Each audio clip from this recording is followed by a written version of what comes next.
제10장. 노아의 아들 셈과 함과 야벳의 족보는 이러하니라. 홍수 후에 그들이 아들들을 낳았으니 야벳의 아들은 고멜과 마곡과 마대와 야완과 두발과 메섹과 디라스요, 고멜의 아들은 아스크나스와 리밧과 도갈마요, 야완의 아들은 엘리사와 달시스와 기띔과 도단임이라. 이들로부터 여러 나라 백성으로 나뉘어서 각기 언어와 종족과 나라대로 바닷가의 땅에 머물렀더라. 함의 아들은 구스와 미스라임과 붓과 가나안이요, 구스의 아들은 스바와 하윌라와 삽다와 라마와 삽드가요, 라마의 아들은 스바와 드단이며, 구스가 또 니므롯을 낳았으니 그는 세상의 첫 용사라. 그가 여호와 앞에서 용감한 사냥꾼이 되었으므로 속담에 이르기를 아문은 여호와 앞에 니므롯같이 용감한 사냥꾼이로다 하더라.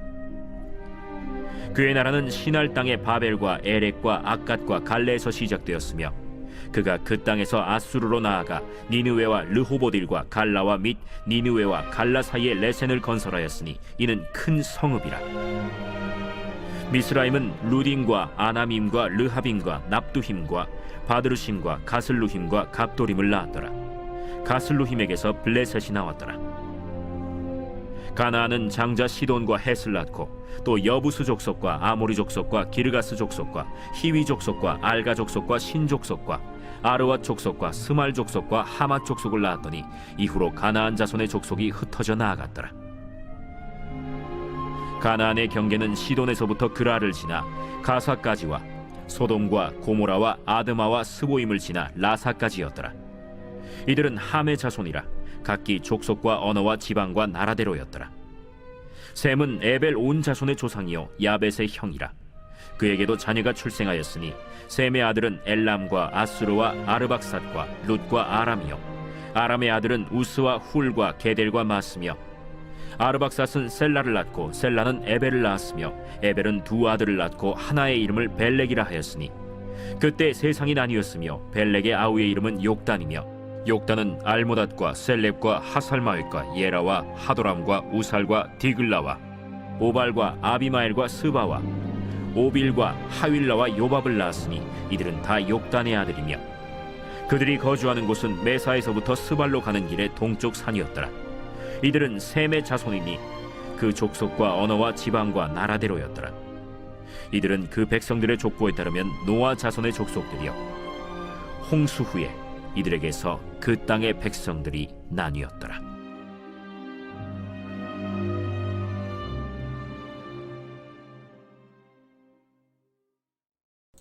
여러분 반갑습니다. 오늘도 큐티로 여는 기막힌 하루입니다. 본 말씀 창세기 10장 1절부터 32절의 말씀입니다. 자, 오늘 본문은 노아의 세 아들 셈과 함과 야벳의 족보가 기록되어 있습니다. 특별히 이 족보는 아담에서 셋, 셋에서 노아, 그리고 노아에서 셈을 골라내시는 구속사의 계보입니다. 자, 먼저 2절부터 5절까지 노아의 아들들 중에 야벳의 후손의 족보가 등장하는데요. 어제 창세기 9장의 내용을 보면 노아는 야벳을 향해 창대함의 세상 복으로 축복했었습니다. 그리고 야벳의 후손은 노아가 빈 축복대로 오늘날의 터키, 그리스, 독일, 스페인 등의 유럽 전역으로 퍼진 민족이 되었습니다. 이들은 바닷가에 머물면서 무역을 하고 그로 인해 물질적으로 큰 풍요를 누리게 되었습니다. 자, 셈이 구속사의 계보를 잇는 믿음의 후손이 되었다면 함은 셈의 후손 옆에서 가시가 되어 온갖 악역을 감당하는 역할이었습니다. 자, 그런데 야벳의 후손을 보면 믿음도 아니고 악인도 아닌 채로 멀찍이 역사에서 떨어져 있는 것을 보게 됩니다. 그들은 바닷가에서 돈만 벌면서 구속사의 역사에 깊이 관여하지 않고 있는 것입니다. 돈은 인류의 역사가 화폐를 발명한 이래로 가장 강력한 힘과 권한을 가진 도구가 되었습니다. 그래서 성경은 이 돈의 위험성, 특별히 돈이 하나님의 자리를 대체하게 되는 것을 경고하고 또 경고했습니다. 그래서 예수님은 돈과 하나님은 겸하여 섬길 수 없다고. 또 낙타가 바늘구멍에 들어가는 것보다 부자가 천국에 들어가는 것이 더 어렵다 말씀하시죠. 그리고 바울은 돈을 사랑함이 일만하게 뿌리가 된다고 했습니다. 여러분, 이처럼 돈은요, 그것을 하나님의 뜻대로 잘 사용하면 이만큼 선한 도구가 없지만, 그러나 돈이 하나님의 자리를 차지하는 그 순간부터 돈은 우리를 지옥으로 끌고 가는 무서운 사탄의 도구가 되는 것입니다. 그래서 인생의 목적을 거르게 두고 가는 우리는 특별히 우리의 자녀들에게 바른 물질관을 심어주고 훈련시킬 수 있어야 합니다. 제가 언젠가 우리 목자님들에게 이재철 목사님의 설교인데요, 세상에 복이 되는 자녀로 키우는 4가지 방법이라는 아주 짧게 편집된 설교 영상을 공유한 적이 있습니다. 이 영상에서 이재철 목사님은 우리 자녀들이 세상에서 복이 되는 자녀로 양육하기 위해 4가지 조건을 제시하는데요, 그 중에 첫 번째가 바로 경제적 자립이라고 합니다. 여러분, 우리의 주변을 보면요, 자녀들이 50, 60살이 됐는데도 8, 90된 노모의 돈으로 사는 사람들이 있습니다. 왜 그렇습니까? 자녀들을 그렇게 키웠기 때문입니다. 우리 부모들이 자식들에게 할 수 있는 가장 큰 선물은요, 바로 내 자녀들이 경제적으로 자립할 수 있게 만들어주는 것입니다. 자, 그런데 이 경제적 자립이라고 하는 것은 세상 사람들이 이해하는 것처럼 내가 필요로 하는 것만큼의 경제력을 내가 얻어낼 수 있는 능력을 의미하지 않습니다. 그건 세상 사람들이 이야기하는 경제적 자립입니다. 성경적인 자립, 그리스도인들의 자립은 나한테 주어진 경제적 여건에 나를 맞추어서 자족하게 사는 것입니다. 그게 바로 성경이 말하는 경제적 자립입니다. 우리의 인생의 목적이 거룩입니다. 하나님은 우리의 거룩을 위해 각 사람에게 알맞는 환경을 조성해 주십니다. 그래서 내게 주어진 이 환경이 나의 거룩을 위해 하나님이 허락하신 환경임을 믿고 그 환경에 순종하고 자족하는 것이 바로 우리가 거룩을 이루는 비결인 것입니다. 자, 그런데 문제는 우리 부모 자신도 그렇지만 내 자식이 조금이라도 물질적으로 힘든 꼴을 못 봅니다. 그래서 내 자녀 기죽으면 안 된다고, 남들에게 뒤처지면 안 된다고 하면서 있는 돈 없는 돈을 다 바쳐가면서 과한 도움을 주는 것입니다. 그런데 어릴 때부터 이렇게 나한테 주어진 경제적인 여건에 나를 맞추어서 이 자족하게 사는 경제적 자립인이 되지 못하면 이런 자녀들이 나중에 어른이 되었을 때 돈 무서운 줄 모르고 카드빚, 신용대출, 심지어 고리대로 돈을 끌어사다 파산에 이르게 되는 것입니다. 또 이런 자녀들이 공무원이 되면요, 뇌물을 받게 됩니다.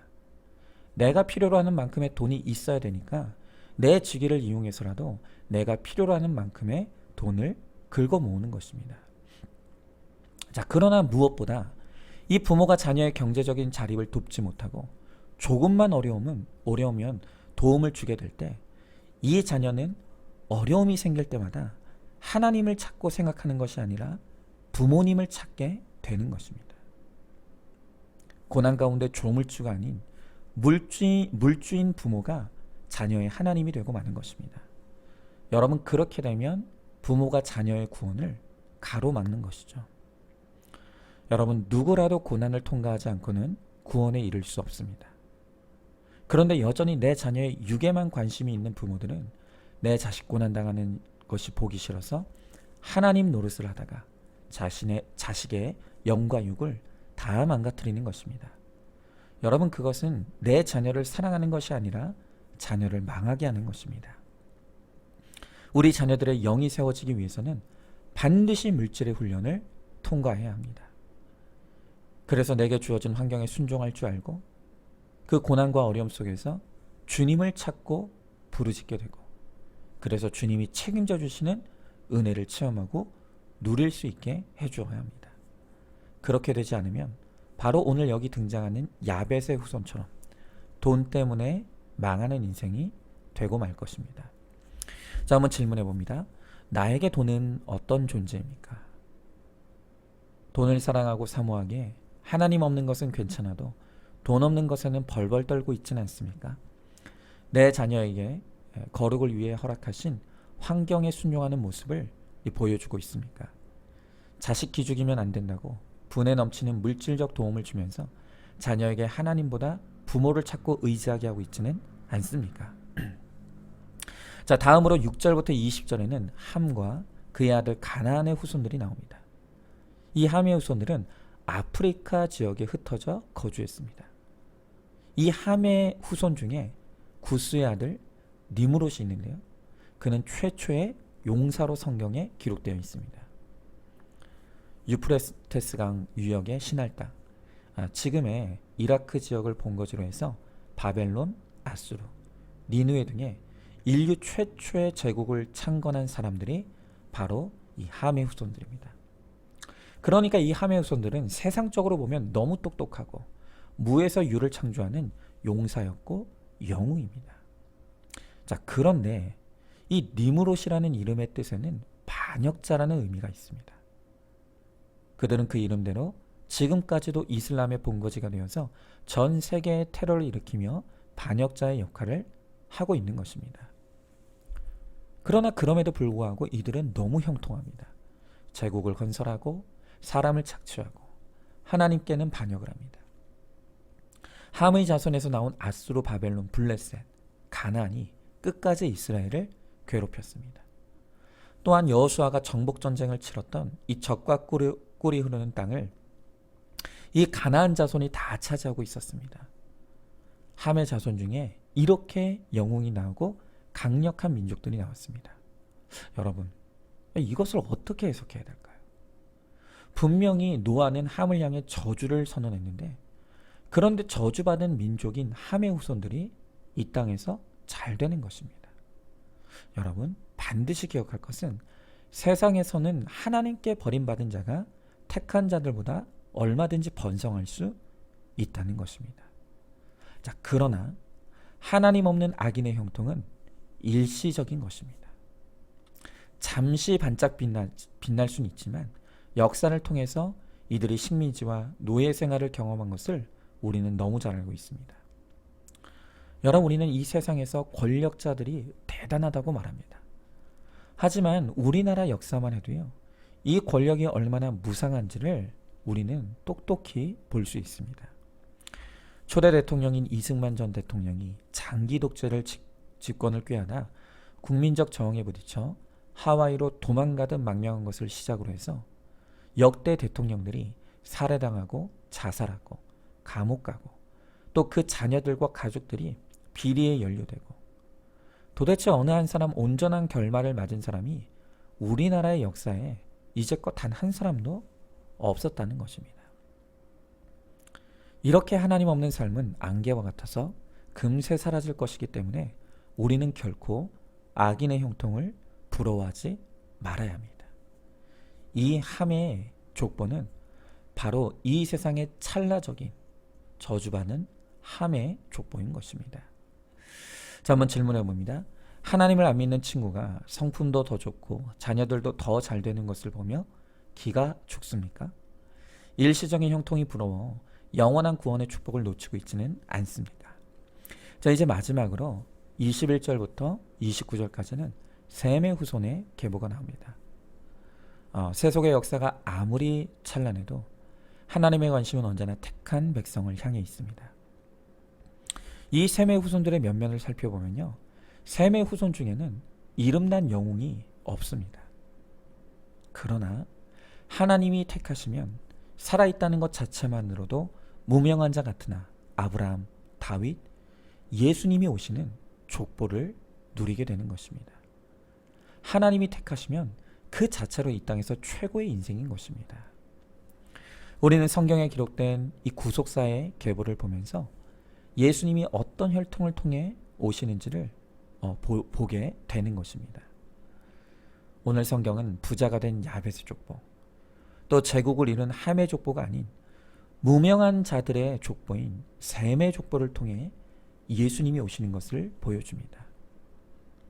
우리가 이제껏 많이 보았던 마태복음 1장의 예수님의 족보를 보면 아브라함의 부인 사라, 이삭의 부인 리브가, 야곱의 부인 레와와 라일 등 유명한 열국의 어머니들은 거기에 다 빠져 있습니다. 그 대신 시아버지와 동침한 다말, 기생 라합, 이방 모압 여인 룻, 그리고 다윗과 불륜을 저지른 밧세바가 예수님의 족보에 이름을 올리고 있습니다. 유대인들이 가장 멸시하여 개만도 못하게 여기는 이방인 중에서도 여자 중에서도 창기, 그리고 불륜을 저지른 여자들, 이 4명이 거기에다 올라갔습니다. 여러분, 이를 통해서 예수님이 우리들에게 가르쳐 주시고자 하는 것이 무엇입니까? 예수님의 계보는 하나님의 베푸시는 은혜의 계보라는 것입니다. 하나님의 은혜는 모든 장벽을 뛰어넘고 우리의 고정관념을 뒤집어 엎습니다. 자신의 죄와 수치를 깨닫고 회개함으로 주께 나오는 모든 사람을 예수님은 당신의 계보에 영원토록 찬란하게 빛날 이름으로 올려주시는 것입니다. 여러분, 불쌍한 사람은 자기 문제를 해석하지 못하고 자신을 모르는 사람입니다. 자신을 모르고 자기 죄를 모르기 때문에 고정관념으로 사람을 판단하고 예수님은 목수, 라합은 기생이라고 항상 여기에 머물러 있는 것입니다. 여러분, 우리는 참으로 우리에게 은혜를 베푸시는 그 하나님의 은혜를 알아야 합니다. 하나님은 구속사의 계보를 통해 내가 어떤 처지에 있어도 열등감을 갖지 말라, 낙심하지 말라고 하십니다. 또 어떤 경우에도 교만할 것이 없다고 가르쳐 주십니다. 구원의 계보에 오를 자는 부자인 야벳의 후손도 아니고 힘이 센 함의 후손도 아닌 이 땅에서 무명하나 하나님의 은혜를 구하며 주의 이름을 부르는 셈의 후손들입니다. 그러므로 우리도 이 땅에서 나그네와 순례자로 살면서 거룩의 길, 십자가의 길을 나의 길로 놓고 주님을 쫓는 인생이 되어서 나도 우리 가정도 예수님의 계보에 이름을 올리게 되는 영광을 누리게 되기를 소망하시기 바랍니다. 자, 한번 질문해 봅니다. 하나님 없이 승승장구하는 배우자와 자녀에게 애통함으로 복음을 전하고 있습니까? 그들이 고난과 실패를 만나더라도 구원받기를 원한다고 진심으로 기도할 수 있습니까? 명문대에 들어간 자녀보다 예배를 사모하고 큐티 잘하는 자녀를 더 자랑스러워 합니까? 자, 오늘도 1월 21일 보석상자입니다. 자식은 배반당하려고 키웁니다. 아멘. 우리 함께 기도하겠습니다. 하나님, 오늘도 주의 말씀으로 우리를 인도해 주시고 셈과 함과 야벳의 계보를 통해 누가 구속사의 계보를 잇는 주인공이 되는지를 보게 하심을 감사드립니다. 그러나 우리는 여전히 인생의 목적이 행복이어서 이 땅에서 부자 되고 힘이 센 야벳과 함이 부럽기만 합니다. 그러니 하나님과 세상 사이에서 갈팡질팡하다가 하나님께도 인정받지 못하고 세상에서도 인정받지 못하는 우리입니다.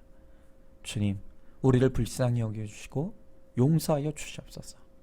그리고 이제는 이 땅에서 무명한 자일지라도 하나님이 내 이름을 기억하시는 것을 기뻐할 수 있게 하시고 내가 예수님의 계보에 내 이름이 오르는 것이 가장 큰 축복임을 깨닫고 하나님의 자녀로 당당하게 살아가며 우리의 가정을 구원으로 이끄는 사명을 잘 감당하게 하여 주시옵소서.